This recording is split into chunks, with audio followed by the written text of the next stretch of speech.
बेचने वाली चुड़ैल। एक बार की बात है, जादूपुर नाम के एक गांव में करतब दिखाती एक औरत एक रेड्डी के लिए गांव में आती है।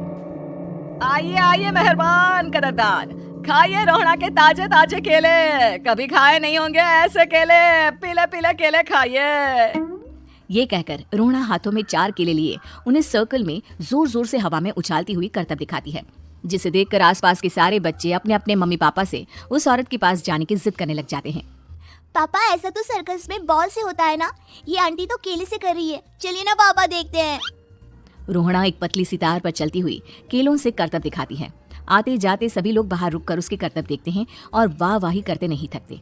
जैसे ही एक आदमी पास आकर उसे पैसे देने लग जाता है, तब वो कहती है, अरे नहीं नहीं साहब, मैं करतब तो बच्चों के मन को बहलाने के लिए करती हूँ। धंधा तो मेरा केले का है। पीछे देखो मेरी रेड्डी, जो भी मेरे केले खाएगा मेरी तरह चुस्त दुरुस्त और तंदुरुस्त हो जाएगा। पता चलता है क्या कि मेरी उम्र 55 की है। अरे पर ऐसे ठंड के मौसम में कोई केला क्यों खाएगा? ये ऐसे वैसे केले नहीं है साहब, ये शरीर में गर्मी देते हैं, ठंड को दूर भगाए। जो भी रोहिणा के केले खाए। पापा अगर मुझे केले नहीं मिले तो मैं घर नहीं जाऊंगी। तभी उसके पापा कहते हैं कि बेटा, केले ठंड में कभी गर्मी नहीं देते। ये सब कहने की बातें हैं, सामान बेचने का तरीका है इनका। पर पिंकी नहीं मानती। मैं केले खाऊंगी। पिंकी की जिद के आगे नत्थू हार जाता है और उसे केले खरीद कर दे देता है। पिंकी खुश होकर केले घर ले आकर खाती है। अब मैं भी करतब करूंगी, कितना मजा आएगा, जादुई केले। पिंकी पहला केला खत्म भी नहीं करती कि वो बेहोश हो जाती है। दूसरे केले से एक काला धुआं आता है और रोहड़ा चुड़ैल बनकर बाहर निकल आती है। मेरे भूतिया केले बच्चे न खाए, ऐसा हो ही नहीं सकता।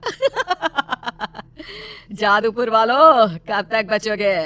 आ गई हूँ मैं रोहड़ा, जिसका कोई नहीं कर सकता सामना। रोहड़ा पिंकी को गोद में उठाकर काले धुएं में कहीं गायब हो जाती है।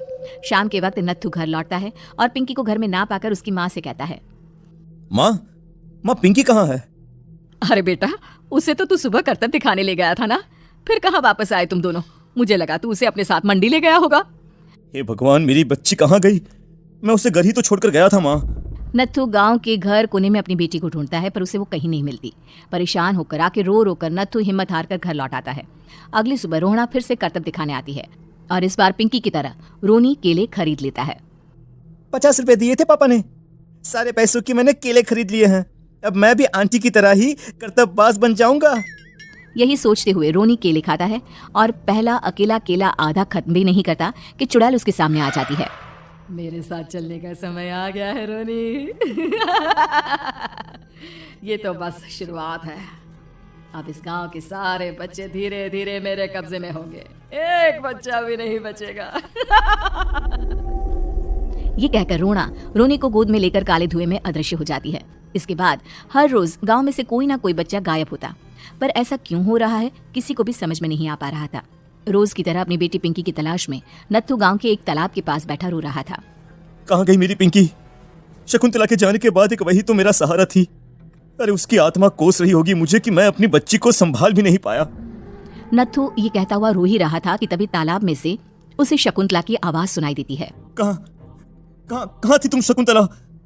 हमारी बच्ची और सारे गायब हुए बच्चे रोहड़ा के कब्जे में हैं। वो बच्चों को जो केले देती है उससे बच्चे बेहोश हो जाते हैं और उसके कब्जे में आ जाते हैं और वो उन्हें ले जाकर काली दुनिया में ले जाती है।